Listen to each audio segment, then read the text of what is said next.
And Elaine, you see where to share your screen. Hello there. Thanks for joining us in this webinar. We're going to give it another minute or two for people to join. And again, if anybody has questions throughout, feel free to put it in the chat or in the Q&A box.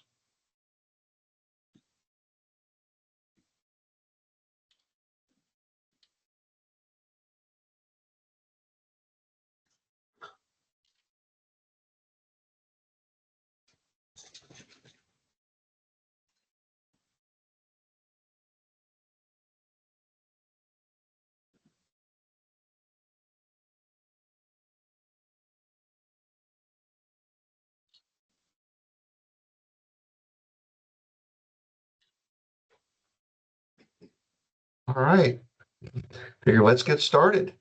Anybody that misses anything can always look at the recording later. My name is Leo Blitnitsky with Healthy Technology Solutions. We're a Southern Nevada and Central Florida based IT consultancy, working with all kinds of different clients from healthcare to construction engineering, professional services, CPAs, just about anybody that really needs technology as, as a driving factor in their business. And I'm joined today, I'm going to first introduce Elaine, Elaine Boyd, who I heard speak at a technology conference at the beginning of the year in Florida. And presentation was interesting enough to I thought that our contacts and folks would be very interested. So I'm going to let Elaine introduce herself and then her partner, Micah, because she knows him better than I do. No, that sounds great. I'm Elaine Boyd. I have been in the technology industry for 15 years.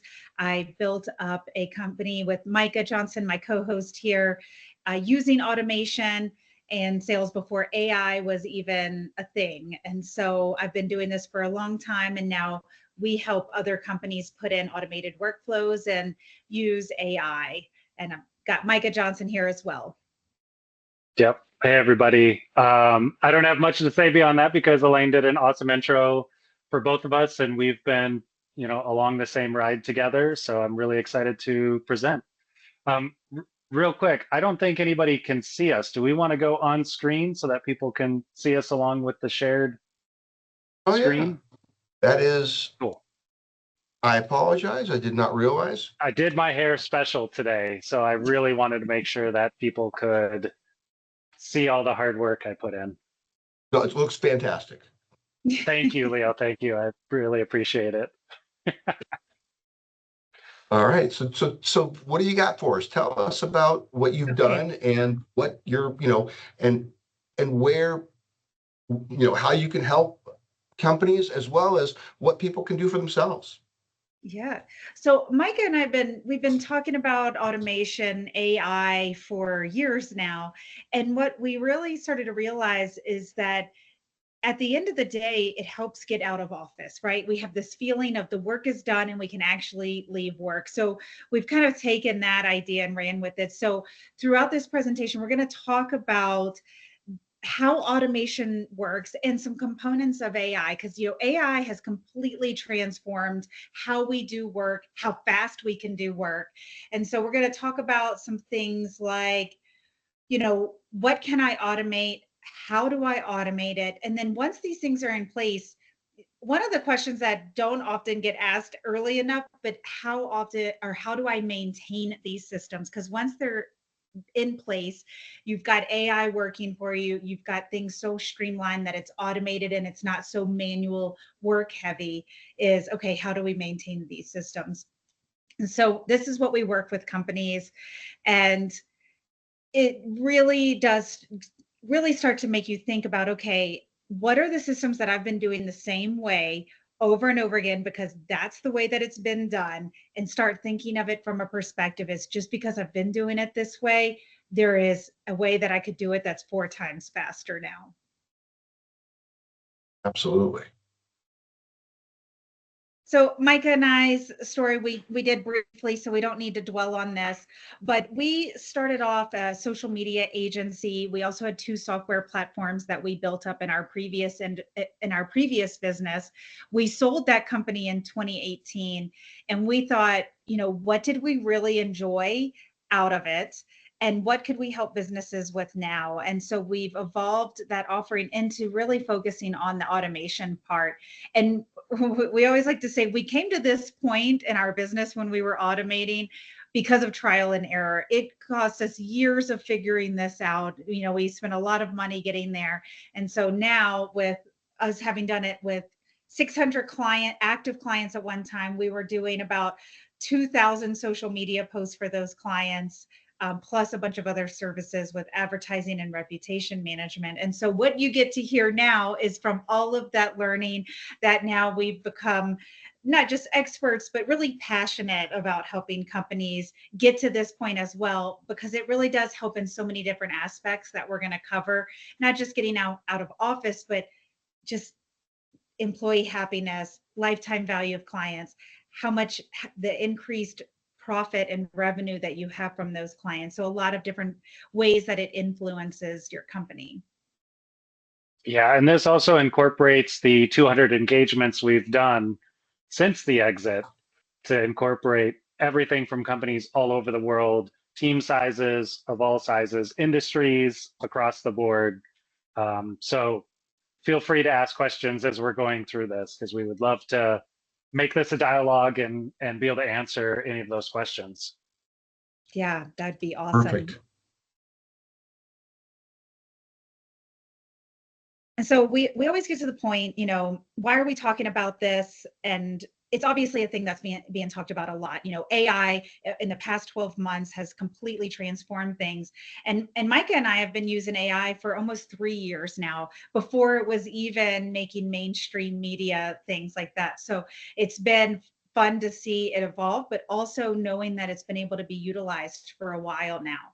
And so the two biggest things, actually, this is one of the biggest things that I hear whenever I talk about it, is that people are worried, oh my gosh, AI is going to take away my job. It is not going to take away your job. It's going to take away the tedious parts of your job, the stuff that keeps you from being strategic, creative. And some, for those that do client facing work, it helps you be more attuned to your clients, because you have more time to spend on that relationship rather than moving data point A to data point B. All the things that you have to do in your job that are boring, that you don't like doing, that's where AI can help. And it makes you move faster, makes your job more enjoyable, because you're getting to focus on the parts of the job that's why you do that job. And that can transform into two different ways to look at how AI and automation can affect you or your company. So you can do more with less. You can do 2x to 10x the output. And at the same time, you're greatly decreasing expenses having that happen. So you're moving faster, making more profit on that revenue. And the other part is you get time. Maybe it's that you don't want to be able to get 10 times more things done in a 14-hour day. You'd actually just like to finish your work day at 4:30 p.m. so you can pick up your kids from school and then not have to check your email 40 times for the rest of the evening. And so this is where, AI and automation really work together to alleviate so many things that are draining us during the day. Absolutely. I think most of us that are in business have an addiction to checking email. I think if I haven't checked my email every about 20 minutes, I start getting a little bit, I forgot my cell phone at home and I didn't have it for 3 hours once last week. And it felt painful. It was like withdrawal symptoms. Yeah, that anxiety is real. And Leo, when's the last time you took a vacation and you actually took a vacation without checking your phone, without checking your email? Before email. Exactly. And then, if you go on a beach vacation and you're like, you know what, I'm not going to bring my phone to the beach, I'm going to enjoy that time. You can't enjoy it because, just like you said, that anxiety that's just riddling you with what am I missing? You get to start letting go, and you can see this infiltrate that mindset that you have, where you don't have to constantly be checking. There's different ways you can fill that time, but if you're in the situation where you're like, you know what, I want to be able to let go, this makes a huge difference in your time and your day. Absolutely. And there's two major players when it comes to AI. And so most of you have probably heard of these. Copilot, they're owned by Microsoft, so you might have dabbled in there. And then the other really big one right now is ChatGPT, that's owned by OpenAI. And what is interesting about these two is that OpenAI is owned partially by Microsoft. So Microsoft is getting a license of all of this information going through ChatGPT as well. So Microsoft, I think we're going to continue to see as a big player, going to continue to learn and grow with their own platform and the information that they're getting from OpenAI. And there's also Google's Gemini as well. So you might be playing around with Gemini. Yeah. And in this presentation, and we can talk a little bit about prompt writing and prompt engineering, but I wanted to take it a step away from that because AI can be used without having to have somebody go and write a prompt in that platform. Because that's still a manual thing for you to do, that you open up Copilot and you write a prompt, right? And so we like to tie this in with automation to kind of take that thinking and say, okay, well, how can AI be used with automation so that me or someone else on my team doesn't always have to be going to one of these platforms and writing a prompt to get a result? And the other thing I like to point out too is that this number of AI companies is growing tremendously. When I did this presentation 12 months ago, the number was around 14,000 AI companies. So within a year, we're at 67,000 AI companies. And so there's a lot more out there outside of just ChatGPT and Copilot. And so you could go and find all different types of AI platforms that really help with maybe a specific job that you're doing, or, in a specific, with real estate or podcast development. There's so many different things out there to utilize. And so be curious, do some Google searching, and see what's available for maybe that specific use case.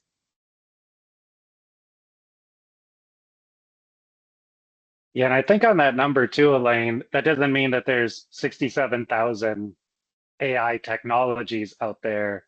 Most of those companies are going to leverage the big platforms, tie into the APIs, leverage that technology that already exists, and then create a wrapper on that helps really, like you said, create that focused technology. Like Jasper is one that comes to mind for content writing. They were one of the early ones that gained some popularity. That essentially is a wrapper around ChatGPT, but it's like ChatGPT plus their specific technology to manage how you can create copy and content and get it out in social media. So again, it just provides even more value. Interesting. Yeah, and it helps, if you're not great at writing prompts, these other platforms that are built for specific use cases already have that built into it. And so like Jasper, I love Jasper, is a great one for social media writing YouTube descriptions, writing blogs, writing press releases, and it helps you structure things. And when you think about, you're being educated on this, but the rest of your team may not be, it really helps get information done faster without them having to be an expert at AI and prompt writing. Yeah. So- And when we have, oh, go ahead, Leo. No, I'm just saying absolutely, because right now it seems that every platform you log into now, whether even WhatsApp now has WhatsApp, Facebook, Instagram, they all have AI built in. It's a dependent, and each one is going to respond differently based on how it's been trained. The biggest thing, I don't know if you're going to be talking about that later, is knowing which ones you can actually enter your confidential data in to get things back, and which ones you have to kind of anonymize. So if you're in a healthcare environment, if you're engineering or construction firm and you're doing your bidding, you probably don't want to have the address or the company name in the bid doc, in that, or submit that to an completely open AI, because you don't want other people to know that you're bidding on those jobs. Definitely for a HIPAA compliance standpoint in healthcare, you have to make sure you're doing a private one, like a paid Copilot or some of the other paid options. Yeah, and why don't we And I would touch say on our this a little bit general rule of further while we're thumb, here? go ahead, Elaine. No, I was saying let's touch on this a little bit further while it's brought up. So Micah, go ahead. Yeah, I was just going to say the general rule of thumb is caution first. It sounds so appealing, but I mean, even just what was it yesterday, the day before, OpenAI made the announcement that they're hiring potentially questionable board of directors, and so there's a lot that has yet to happen with AI. My advice is always caution first on this stuff. So yeah, go ahead, Elaine. Yeah, some best practices around this too is, whether you're worried about HIPAA or not, like do not put customer information into one of the AIs. That is just, you don't want things ever coming out that was in there. So you don't want to take your database and paste it in there and ask for trends. You can use information based off that. So maybe you're looking at some numbers in sales and you've said, employee 1, employee 2, employee 3 got these sales. What is the likelihood that we'll close another 10 deals by the end of the year? You can have trends set without putting actual employee data or customer data in there. So that's always a good thing, is to avoid using that. And there's different types of AI. Some of it is where you hear about chatbots that are able to answer questions on websites because AI has read through support tickets and knows how to answer things like that. That's more along the lines of machine learning, where you've taught an AI what your business is like, how to respond to clients. And so that's your own kind of chat bot, for a way to describe this, that's trained, protective of your information, that you can use. And kind of what we've been talking about here is more of a generative AI, where you give it a prompt and then it'll from all the millions of data points out there, giving you a result back. Yeah, an interesting way to think about this that we get into a lot of discussions with Elaine is this paradigm shift that's happening from humans used to have to create everything. So we'd stare at a blank page. We'd have to figure out what to populate that page with, whether it's a slide deck, a novel, an email. And now it's shifting to humans get to edit, because we get the library of knowledge of humanity that can generate a baseline for us. And so it's a lot more into how do we edit stuff to bring our own flavor and our own knowledge into our own client or customer base, versus always having to start with a blank slate. Yeah, man. And does that help? Just, how many times you say, like, if I just had a starting point, if I have something to get me launched, it's so much faster than trying to sit there, spin your wheels. Yeah, no, it's like, write a book, come up with a title. 6 months later, are you writing your book yet? No, working on the title. Yeah. You can have ChatGPT spit out 20 different title ideas in about 10 seconds. Absolutely. Well, awesome. Thanks for that, Leo, with talking about that the data compliance part of it. So some benefits are, when you're using AI and automation grouped together, and we talked a little bit just a minute ago about the cost savings of it. Like, clearly, if we can do a job in 10 minutes versus 4 hours, like, there's cost savings to that. But it also exposes missed revenue. What can cross-selling, upselling, or even just getting a proposal to a client within an hour versus 4 days? A client that had to wait 4 days to get their proposal, their excitement starts to wane. And so when you group these two together with AI and automation, it really starts to open up these missed revenue streams or missed revenue opportunities that your organization had, because now things are happening faster, that a client success manager is able to spend more time on the relationship of the client versus, in the behind the scenes trying to move information between two places. Absolutely.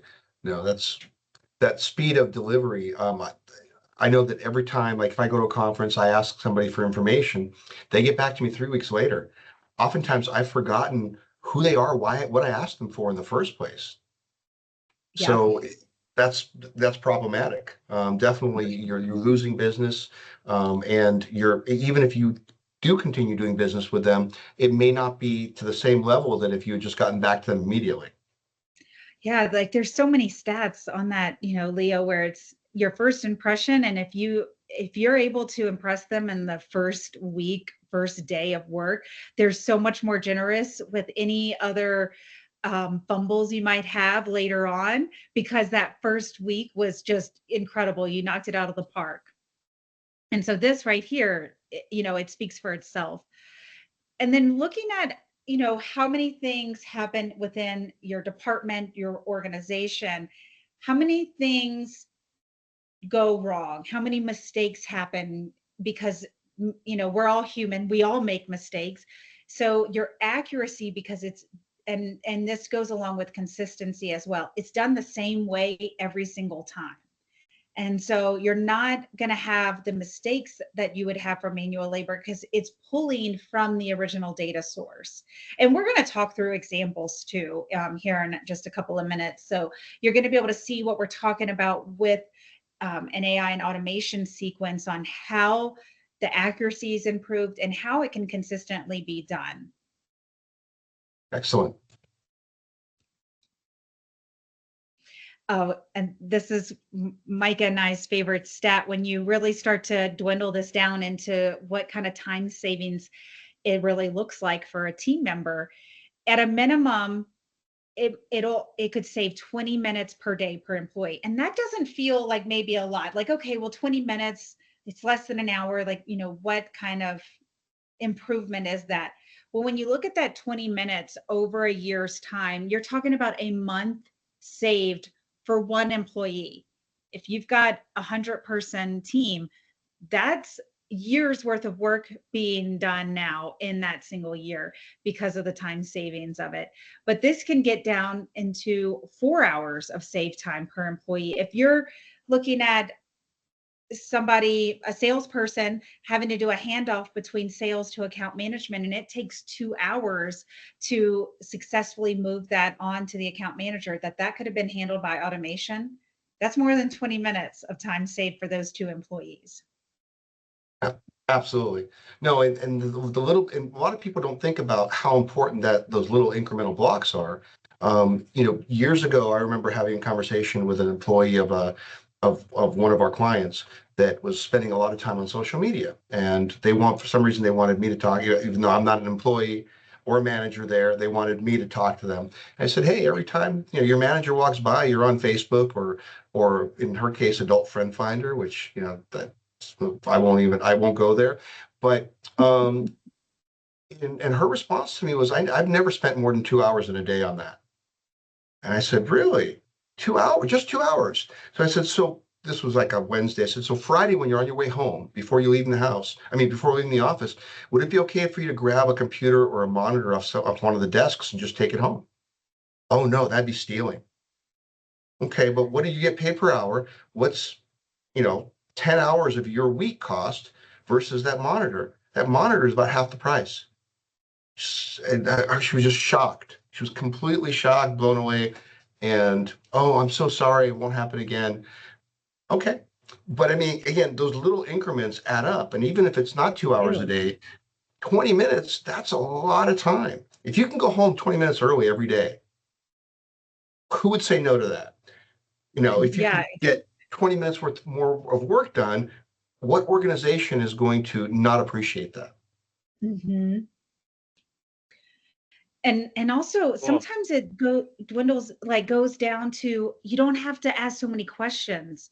If you're the manager and you're getting bogged down by questions from your team because they don't have what's needed in front of them, that's sucking your life away. At the same time, it's sucking their life away, because you're both wasting time getting the answer done, where that could automatically be removed with some of the stuff we're going to talk about.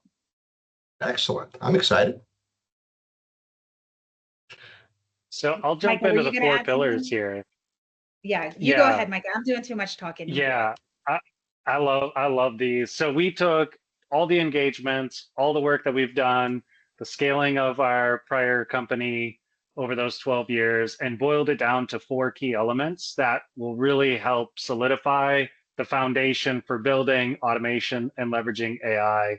The first one is structure. And this is not so much like the business structure side of things, but this is how you structure your operations. So whether it's a project management tool like Monday or ClickUp, looking at how your teams collaborate and defining structures so that you can break down those silos. Over the years, we've seen kind of this evolution from, typewriters to word processing to the internet. And now we're in this phase of we're all on the internet for everybody on this webinar for sure. But then collaboration is this next kind of like almost sub-step that's here, where if you're running an organization and you don't have collaboration across your teams and your departments, your competitors are and are probably doing it better. And that right there, that basic structure change is just a huge efficiency gain.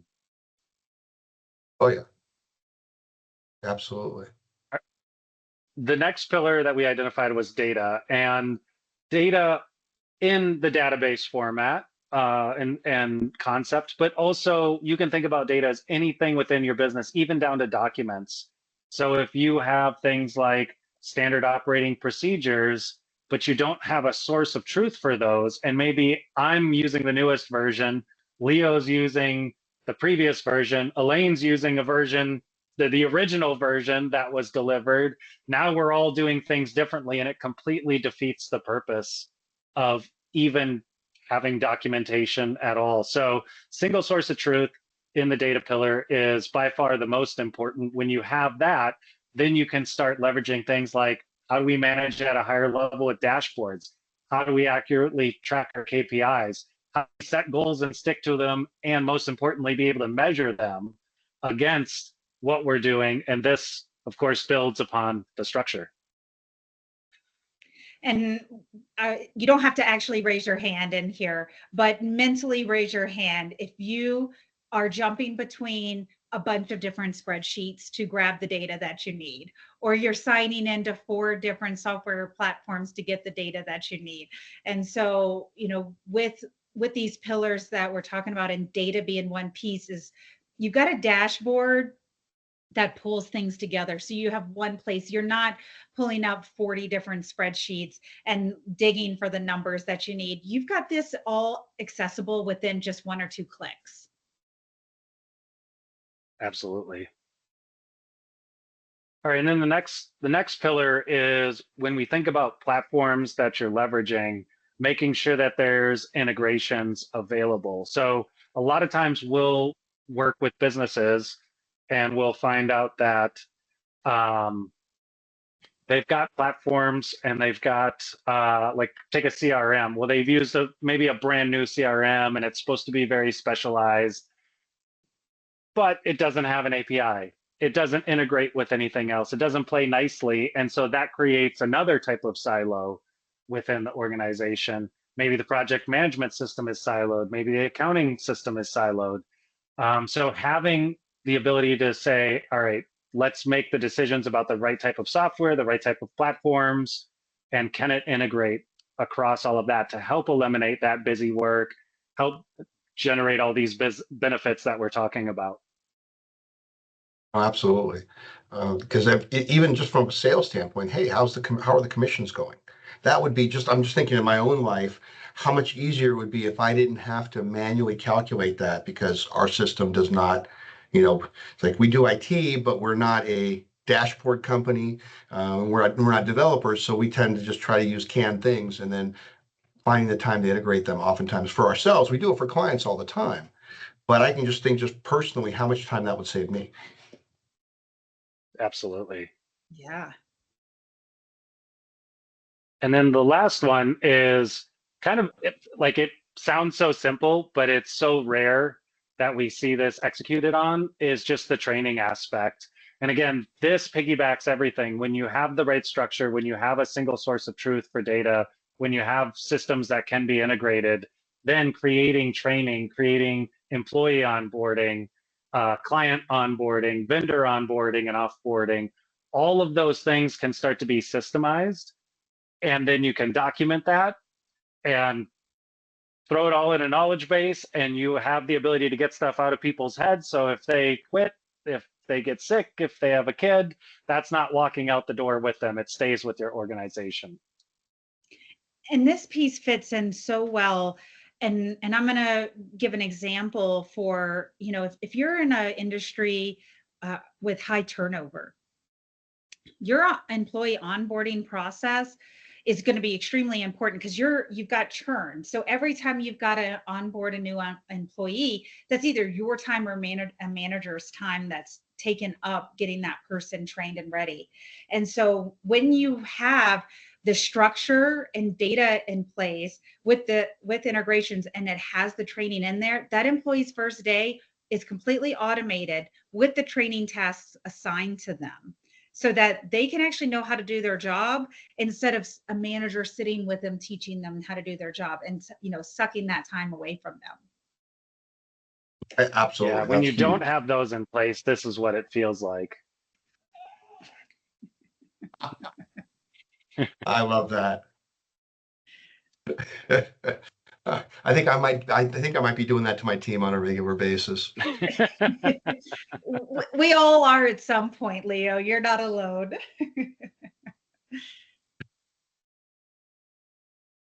All right. So Elaine, I don't know if you want me to keep rolling or if you want to go through any of these. Keep rolling. I talked so much in the beginning. I'll interject in here when I want to. All right. Sounds good. So kind of calling back to the top 3 questions that we hear, we start with a lot of times people say things like, I know I need to be doing this. I have no idea where to start. I don't even know what to automate. And so here are some really, really common examples. Onboarding and offboarding are usually extremely ripe for automation. You can set up automated training tracks. You can set up automate projects so that new hires have steps. You can automatically send out welcome emails. You can automatically set stuff up, whether it's clients or vendors or employees. Tons of opportunity in onboarding and offboarding. Training piggybacks right on top of that. You can set up stuff in LMSs. You can set up stuff inside of project management systems to execute training.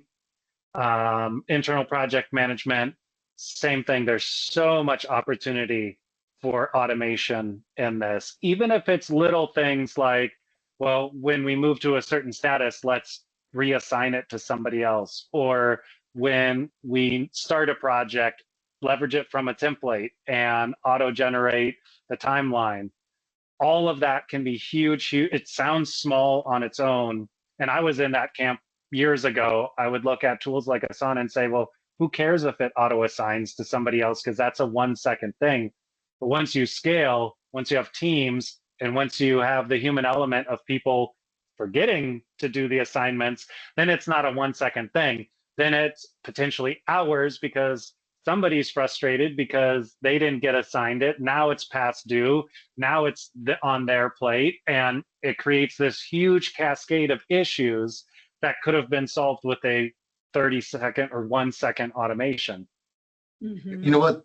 But even with that, there's efficiencies, but there's also security risks, because if you have what we're finding is that we'll tell a customer, hey, you need more licenses for X, Y, and Z, and they're like, why? We don't have that many employees. According in your system, you do.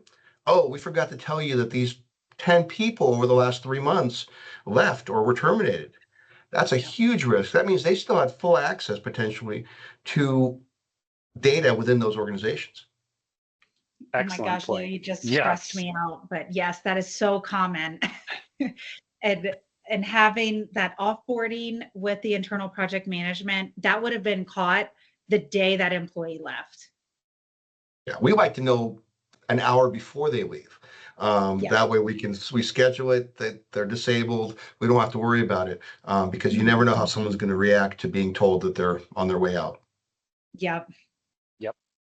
Absolutely. And then last one, generally speaking, any type of reporting is also ripe for automation, whether it's generating reports instead of making them by hand in spreadsheets, or shifting data from one platform to another so that it can get into a dashboard, even automating, leveraging AI to analyze data sets so that it can be summarized into an executive summary type report are all great examples. I mean, the AI component of this reporting and dashboards part is just absolutely incredible. Where, I mean, we've seen this so many times, Micah, on projects that we've worked with clients, stuff that would take 2 hours per report or 40 hours per month. Somebody's taking their time on producing reports is completely taken down to 5 minutes. With AI, it can, like you just said, it can analyze the data, summarize it, and it also can provide next steps depending on what kind of data and what you're doing with the report. And that is just hours of people's time that now they just need to review the information, make any Right. small edits, and then it's ready to go. Absolutely.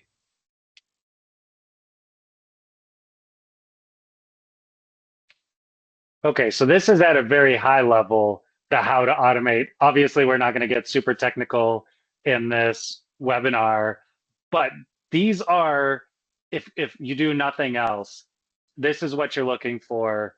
So diagramming the workflow, tools like Miro, tools like Lucidchart, they're inexpensive, they're super powerful, they're really easy to use, and there's absolute magic that happens when you take a process that's in your head or multiple people's heads and get it into boxes and arrows and decision diamonds. If you just do that for your current workflows, you'll already see efficiency gains from that simple activity by just making it a tangible visual process that can happen. Coincidentally, it's also the first step of how you would automate, because once you get it down on paper, you can then look at it and go, oh, well, step 1 to 2, can we automate that? And the simple way to determine if you can is you Google it. Does it have integrations? Are there native integrations for Monday.com or whatever? You can look for API docs, you can look for webhooks, you can look for Zapier, you can look for Make.com automate or modules, but you just do quick searches. This takes no time at all. In fact, you can leverage AI for this too. It'll tell you if these things exist. But you just look a step at a time in your mapped diagram, in your mapped workflow, and say, can we go from here to here, and can that be automated? A quick search or a quick ChatGPT question is going to give you the answer very easily. And then once you identify that, you're looking at in your process maps a current state and then a future state. This is where I want to go to with my automation. And that's when you get into the build and test phase. So you can use tools like Zapier or Make.com to build out those automation sequences, or even just step A to step B. And then the final piece that I would always recommend, because it's automation, is to document that and then train the team, getting back to the fourth pillar that we talked about. Because if you start creating automation because it's exciting and fun and it works and you're excited, and then you launch it and you don't tell anybody, or you launch it, tell everybody, and then 6 months later something happens, people will not remember everything you said. There has to be some sort of documentation, and the diagrammed workflow in step 1 of this is 50%. Do a diagram, record a Loom video of how it works, and there's your perfect documentation to share with everybody and have that quick reference in case anything goes wrong. Real quick And question for you. Go Oh, ahead, I'm sorry. Yeah. So just from a standpoint, the very first item, the diagram workflow, I'm not familiar with Miro or Lucidcharts. Is it much better than working with, let's say, Visio, or is it just easier? It's a tough answer because it's on a use case. So Miro, they each have their personalities. Miro is very kind of free flowy and lets you, like, I don't know, it just feels more free. But if you like things aligned like I do, then Lucidchart has that type of personality where you can get all your boxes aligned really easy. You can get your arrows aligned really easily. It's all linear. You've got very easy use of swim lanes. And so, yeah, they're all in the same veins. with like Visio. Visio obviously was the original compared to these two. These two are web apps. They're super powerful, super strong, make it really easy to share. So there's pros and Okay. cons with them all, but they're all along the same vein. Okay. And All right, and cool. I'll say too, if you have Visio, use it. Like the whole objective here is to use something, if it's pen and paper, to diagram your workflow to start off with, then use that. So if you have one that you prefer or that you already have access to, because that's what your company pays for, then absolutely use what's available. Oh, absolutely. And I'll tell you from experience, diagram the workflow and determine if APIs exist, if a native integration doesn't already exist, are the two most frequently skipped ones when a company or a person decides, I am going to start automating. I am going to do this. It's going to be great. We're just going to knock off 20 hours a week of our jobs, and they go directly to building. And if you do that, it will be painful. You will miss things. It'll take you more time to build because of how many things were forgotten because you didn't get everybody's advice, or not advice, but everybody that's involved in that process, involved. And so if you really start with diagramming and then look at what can be connected, it will happen so much faster, even though you feel like it won't, because of course I know what I'm going to automate. I'm going to go build, and it always, you have to circle back. So if you just start with those two first things, it goes so much smoother and so much faster. That makes a lot of sense. And you find out that if you can't automate because there's no API, then you have to do plan B and not waste your time on trying to build something that's impossible. Mm-hmm. Exactly. Exactly. Okay, and then the final step is how do we maintain?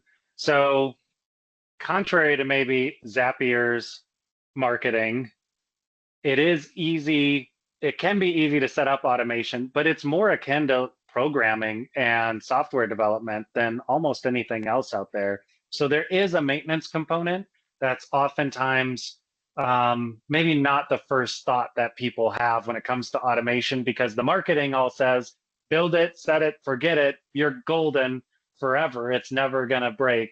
But the reality is you are going to get errors. Data could be passed in that it wasn't prepared for. APIs could be down on the systems you connected. AWS could be down. There's plenty of technological things that could happen. So there is a maintenance side to automation. Signing up for development emails for platforms that you're connecting to is an easy way to get status alerts on, is the API down? At least you will get an alert saying the API is down, and then you'll get the automation error, and you can say, oh, well, I know why this error is happening, other than getting the API error, or getting the automation error and going, I don't know what's happening. There's a lot of Or the development second one, changes. So that's the other yes, thing. There's a lot of development changes. I know if anything to do with Microsoft, they're constantly changing things. And what was working today perfectly, tomorrow is broken permanently. And now you have to, redo it. yes, I mean, yes, Leo, we absolutely. ran into Great, that great example. when we What's that? scheduled this webinar. We were running Yes. into that with Microsoft being down. Yes, absolutely. We couldn't add bios or links or pictures. It was special. And Microsoft responses, we're working on it. We're aware. Yeah, no big And a deal, week guys. later, it was up. So outside of development emails, it's also good, a lot of people that I work with, they tell me things like, well, I saw that error come in and then I just archived it, or I just deleted it because I didn't know what it meant. So the key with this is, if you build automation, do watch for errors. It does mean something is happening that you probably didn't expect. And, ignoring it is not going to fix, it's not just going to go away unless it's well-designed automation. Then sometimes it'll cycle back through if its APIs are down and stuff like that. But that again gets a little too technical. A big piece is getting feedback, because even though automation can take away steps, it can also introduce other pockets that could happen or gaps that could be created in the workflows. So after it's implemented and after it breathes for a while, communicate with the team and get feedback. Are there other things that could be automated? Are there things that the automation could do differently to make it easier now that part of it's automated? If you get their likes and dislikes about what's happening, then you can optimize that, and that's going to lead to a better automation experience, easier to maintain because everybody has buy-in, et cetera. And that obviously leads to the iteration and improvements. You can definitely start with simple automation and then based on feedback, go, oh, now we can do this, and now we can add this, and now we can add this. As long as you're keeping the documentation updated along the way, when errors come in, you can add error handlers so that it doesn't break the next time that error comes in, if that's the right way to do it. And so, yeah, lots of ways. Don't feel like you have to automate your entire business. Step one, it is very easy to start small and iterate and grow from there. The low-hanging fruit. Yeah. Exactly. So we've got about 14 more minutes, so we're going to move along so we can get through here. But here we put together some examples of some of these automation sequences. So we talked about, some things already, but even thinking about proposal generation, report generation, having it deliver, create a email draft for you. All of these things can be automated, and using AI can fill in the gaps, and then somebody just needs to review it at the end. So it could really save hours of time in that proposal area, moving in your CRM, moving something to one, automatically kicking off client onboarding, vendor onboarding. If you just brought on a new vendor, think about how many pieces have to happen for that new vendor coming on board. And so those steps could be automated. The image on the right-hand side is what automation looks like in Make. And so it's actually extremely visual. And so that's where it gets close to visual programming. You can set routes, you can set variables, you can create error handlers, you can accept webhooks. I know I'm throwing out some technical terms, but it's also giving you a visual representation of what platforms and what's happening in each platform as it works through this automation. And within this is where we will add AI to it. So, and the other benefit of using something like Zapier or Make or Workato is that they already have abilities built into them, and AI, working with AI is one of those things. And so AI can easily be added as a step in here. You still have to tell it what it needs to do, but it's already a part of the visual programming pieces.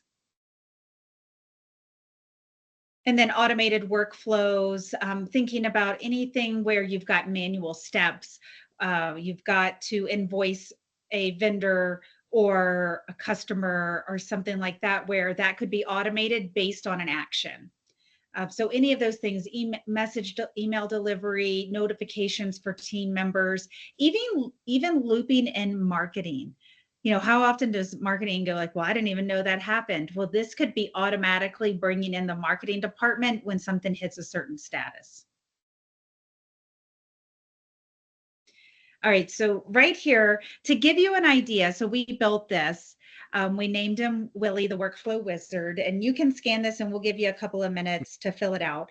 But the whole idea of Willie, we're using an automation sequence tied in with AI, and you're going to get to see firsthand what it looks like to give it some information and have a report generated within minutes. And so what we did is, based on the software platforms that you use at your company or you use in your day-to-day, then we're going to let you know what could be automated. And it's 25 ideas, 25 examples based on your software and what could be used. So we'll give you a couple of minutes to fill that out. All right, I'm filling it out. Leo, have you done it yet? I don't think I have. Well, maybe I have. No, I was thinking I don't maybe think I you have. did it when I was in Orlando. Did you have that in Orlando? Yeah, I did, but you might have, Okay. I don't remember if You know what? I didn't have it scannable like this. Some people filled it out after from my LinkedIn page. That's what happened. So you might not have had it. Okay.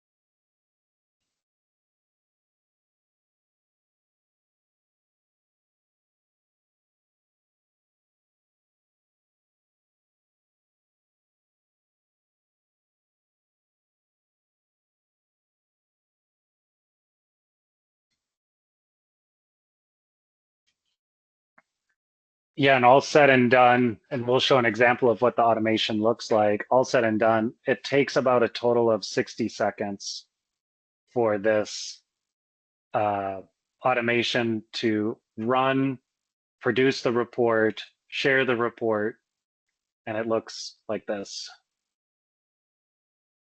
Huh. Leo, are you done with submitting yours? I'm just about to hit submit, just putting in my Okay. information. That's a good like for us to know. When you're done, we know others will be done. Because I started later than everybody else. So Yeah. Perfect. So you'll get something like this in your inbox for those of you that filled it out. So it'll even break it down by department, what could be automated, along with the type of workflow, and then what it could be done. So you'll have this to help inspire you on that automate, what could be used within your org with AI and automation. And so I mentioned when we were just talking about, this is what an automation sequence looks like.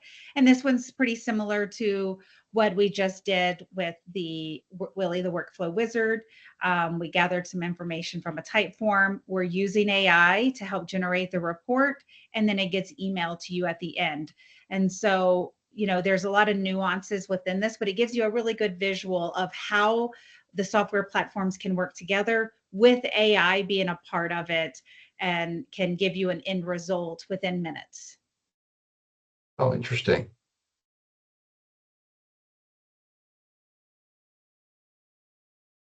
All right, perfect. And we're getting close to the end here, which is great. So, what does this look like when you start implementing these things into the organization? If you're in leadership, whether you're a founder or a manager, is that you're starting by having this stuff in place, you're able to actually delegate, and you're able to see who you can delegate to, because you have a visual of your team and the capacity that they have.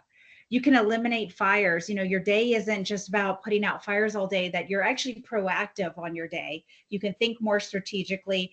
And at the end of the day, you can be healthier. A lot of us are in healthcare here. And, that's a big piece of it, is how do we minimize stress and anxiety to have a happier, healthier life? And one piece that I took for granted in our first company, we had 125 employees on our team. And what we saw when we started putting these 4 pillars in place and we started utilizing automation and now AI, is that team members stayed on longer. We reduced turnover. The teams were happier. Our margins grew substantially, and we saw fewer mistakes, which leads into eliminating fires, right? Like all these things kind of work together. And then your vendors and partners that you're working with, you start seeing greater satisfaction. They have a consistent experience. It's not Elaine's way of doing things or Micah's or Leo's way. It's the company's way of doing things, and it's consistent across the board. And so you actually start seeing a larger lifetime value. And so I say larger here because the spend that you're working with them could go up, or if you want it to go down, if you're paying a vendor, you may want it to go down, which you can look at it however you want. And then also more referrals, because people like working with your company. They're delighted at the end of the day from the experience that they had. And so now we're wrapping up, and we're going to have our information at the end. And so hopefully we haven't overwhelmed you, and instead we've inspired you. And we've got 2 things coming up. One of them is an automation boot camp. If if you or your organization, somebody that works with you, that you would like them to take this on, we have a 10-week intensive program where we train you or the person that you want to know how to do this on how to build these automations, how to integrate with AI. We've got the program coming up at the end of July, and we can send out the links after. There's a QR code here. And Mike, I don't know if you want to add anything to this, but this is really the building block for somebody to go, I'm going to automate and I know how to automate. Yep, answering all three of the questions that we talked about. Mm-hmm. That actually And then sounds like a great event to go to. Fortunately, I am going to be, I believe, in a different location for that last week of July. I'll have to catch the next one. That's okay, Leo. We'd love to have you. And it's a 10-week long program, and we do record everything. So if you can't make it for a week, you do get the assets to catch up for the next week. So if you're thinking, you know, oh, I'm not going to be available for something, then there are, of course, ways that we can help you get caught up. And then the other one is an ongoing program that we're launching. It's the Get Out of Office program, and it's for leaders. So whether you're an implementer or a visionary or both. So part of the program, you have 2 spots available, and it's really to help those leaders and visionaries to go from, I want to do these things, but I don't know what could be done. You know, what areas in my organization could we be doing automation? Could we be streamlining things? And so this program, it's a monthly program. We do enrollment on a rolling basis. And so if you're interested, there's the QR code, you can learn more and you can apply to be a part of the program. We have some different parameters and things so that we keep it a really great group of leaders that are a part of this program. That sounds definitely interesting. Let's see, the last couple of minutes. Yeah, this is our contact information. Oh, I accidentally have a QR code. It doesn't go anywhere to our contact information. But Leo, I don't know if there's other questions that people ask that we want to touch on. There's a couple of people said thank you. We had some questions on. One person mentioned the paid version of Microsoft Copilot the data is supposed to be private, and that's how I understood it. There's issues with data governance, because then what data within the organization does it have access to that you may not want everyone in the staff to have access to? So you do have to worry about data governance. Yes. Any other questions in the last 3 minutes that we have that Elaine or Micah can answer? And I'll put up a quick contact slide for us as well. I'm assuming you can see the. Yeah, we can see it great. Yep. Okay, perfect.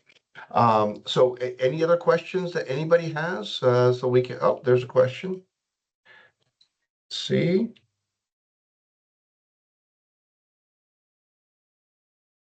But do we get a recording? Yes, everyone that's registered will get a copy of the recording. There's I'm good, enjoyed the presentation. Aaron said Miro is awesome. So that sounds good. Any other questions? Looks like I think that's it. Elaine and Micah, thank you very much. Really enjoyed it. I'm actually really looking forward to trying to figure out how I can, streamline my company more in order to make things better for clients and staff, but also how we can assist some of our clients with some of their, entry level tasks, automations, use of AI, even just understanding how to do prompts, because a lot of people don't. And then don't forget, folks, we need policies. Because if you're in any kind of a regulated environment, a CPA firm, a medical practice, if people start posting stuff in the various, especially free AIs, you could have some problems. Absolutely. I don't want to see you on the dark web. I just did a 2-day dark web class, and you do not want your information on the dark web. Again, thank you, everybody. If anybody has any suggestions for future content, please reach out, and look forward to seeing everyone on the next one. And again, Micah, Elaine, thank you very much. You guys have a fantastic day. Bye, Leo. Thank Thanks, you. everyone. Thanks, Leo. Bye-bye.